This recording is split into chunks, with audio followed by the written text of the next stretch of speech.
اسرائیلی روایات کے سلسلے میں حافظ ابن کثیر کا رویہ انتہائی جارحانہ ہے۔ اس سلسلے میں آپ نے حافظ ابن تیمیہ رحمہ اللہ کی بہت زیادہ تقلید کی ہے، اور انہوں نے عموماً ایسی اسرائیلی روایات جو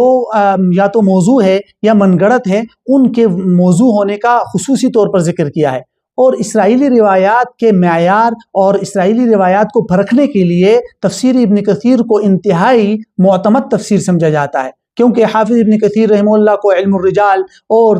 نقد حدیث پر کافی مہارت حاصل تھی، تو اس سلسلے میں انہوں نے کافی عمدہ وضاحتیں کی ہے کہ کہاں کہاں کون کون سی اسرائیلی روایات اس اسلام کے اندر یا تفاسیر کے اندر کیسے گھس کر آئی ہے۔ بطور مثال آپ ان آیات کو دیکھ سکتے ہیں، سورہ بقرہ کی آیت وَإِذْ قَالَ مُوسَىٰ لِقَوْمِهِ إِنَّ اللَّهَ يَأْمُرُكُمْ أَن تَذْبَحُوا بَقَرَةً، تو اس سلسلے میں انہوں نے